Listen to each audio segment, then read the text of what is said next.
קורס בשבילי הוא כמו לונה פארק מתמיד. אני בן אדם שצריך את השליטה, ולכן התנועה הזאת היא לפעמים קצת מטלטלת אותי, אבל היא נורא מרגשת גם. הקורס בשבילי הוא תהליך מדהים של למידה, של חוויה מאוד משמעותית, גם כלפיי, גם כלפי אחרים, המון חומר למחשבה, תחושה מאוד גדולה של הרבה עבודה, וזהו. גילוי עצמי. וואו, איזה מעצים. אני כל הזמן חושב, לא ישן, לא נח, לא כלום, אני חושב נתפס.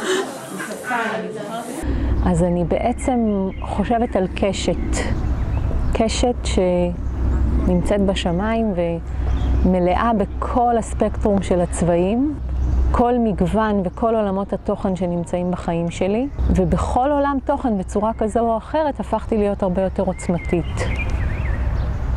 מסע שעברתי עם עצמי, ובאמת אני הייתי מאחלת לכל אחד שאני אוהבת לעבור כזה קורס, ואם לא אז לפחות אימון.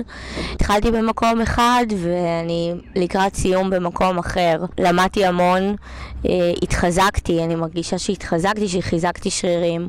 הזדמנות ללמידה, צמיחה, מודעות עצמית, רק שבאמת ניקח את זה הלאה וניישם את זה. לקחת את המיומנויות וליישם בחיים, כן? בעבודה, אולי לעשות שינוי בקריירה בהתאם. ובינתיים אני מתחיל לעשות את זה, וזה ממש...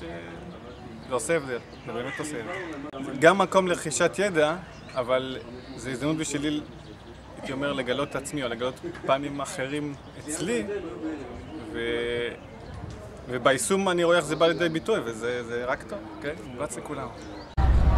הקורס בשבילי הוא הזדמנות מצוינת להתחלה של שינויים. הקורס בשבילי זה אפשרות לשינוי, אפרופו השיעור, ולהגשמת איזשהו חלום מאוד מאוד גדול שיש לי אותו. הקורס בשבילי זה מקום שבו אני לומדת. קודם כל לקחת אחריות על החיים שלי ולעשות את השינוי שאני רוצה בחיים שלי. ופעם שנייה, הקורס הזה מאוד עזר לי להחליט איך אני עושה את זה בשביל אנשים אחרים. הקורס בשבילי הוא תהליך של למידה קודם כל פנימה וגם הרבה החוצה, גם למידה לתחום שמאוד משתלב בדברים שאני אוהבת לעשות, וגם למידה של אנשים מקסימים שפגשתי ושילוו אותי מעבר למקום הזה ולזמן הזה. הקורס בשבילי זה דלת לדרך אחרת. זה המקום שבאמצעותו זזתי, ואני מרגישה הקלה עצומה, גאווה, והרבה שמחה.